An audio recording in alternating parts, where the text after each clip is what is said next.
May tindahan ka ba pero gustong-gusto mo nang isara kasi panay utang na lang hindi mo maindian yung mga mangungutang sa'yo.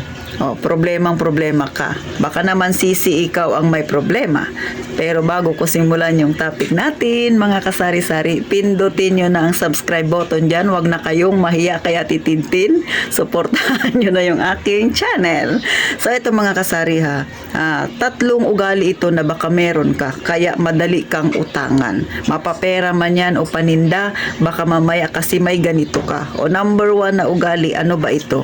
Baka naman nahihiya kang tumanggi kasi yung mga nangungutang sa'yo, kaibigan mo, kamag-anak mo, kapitbahay mo. Kaya, hindi mo sila matanggihan.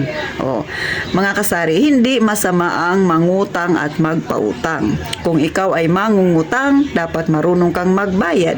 Kung ikaw naman ay nagpapautang, siguraduhin mong bago ka magpautang, meron ka ring natira para sa sarili mo. Huwag mong ipapautang yung perang tinabi mo dahil mayroon kang bayaring kinakaharap. Wag na wag sisi. Paano kung hindi nagbayad yan? Nganga ka.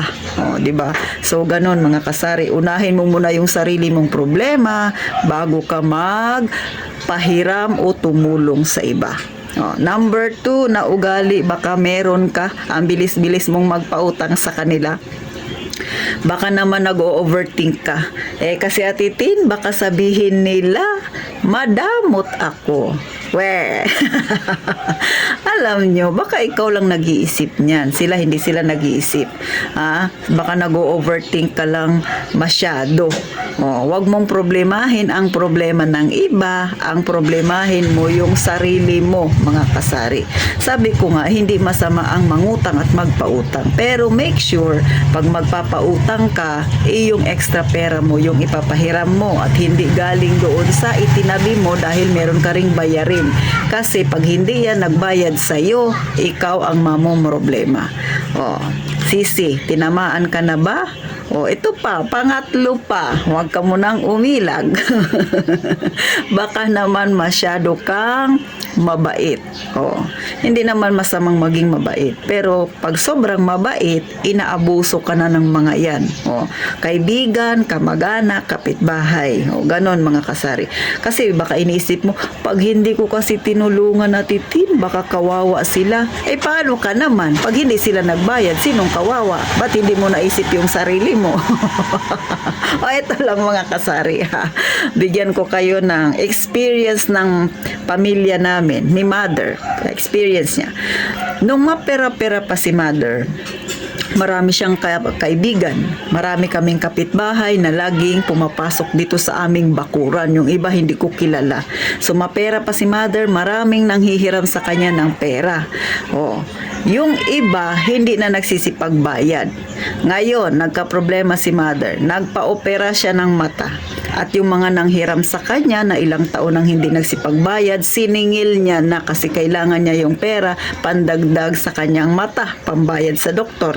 Nung siningil niya na, ang sagot sa kanya, Terem, wala pa akong pera.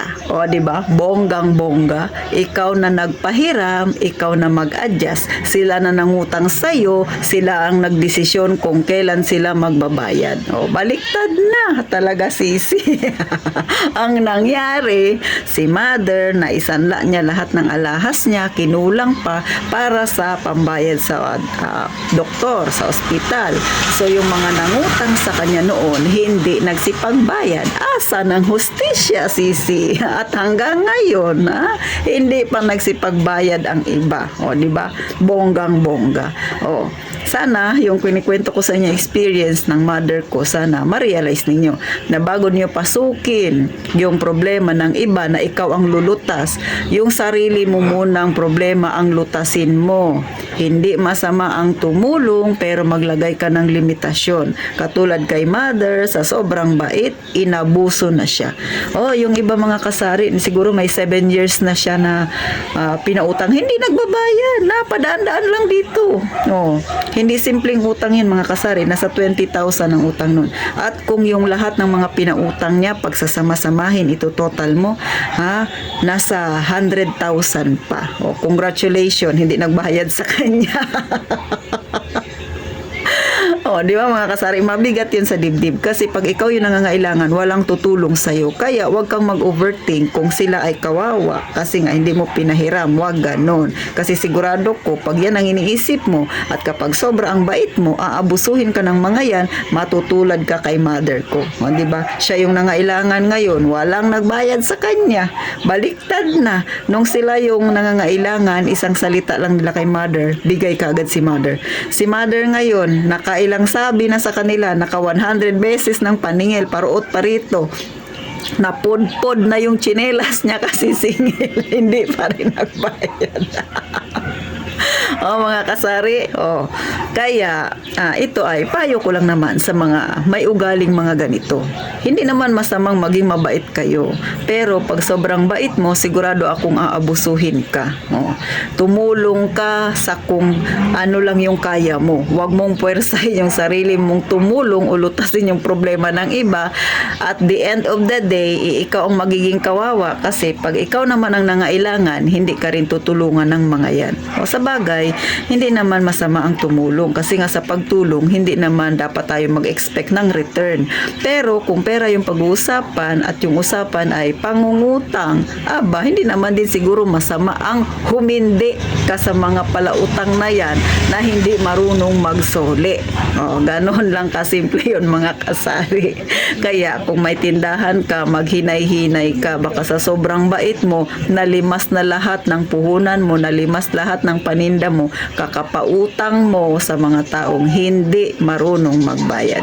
So paano mga kasari, hanggang dito na lang ang chika ni Ate Tintin at sana sa susunod na vlog magkita-kita tayong muli at subscribe naman dyan, sisi. So paano, mag-iingat tayong lahat palagi mga kasari.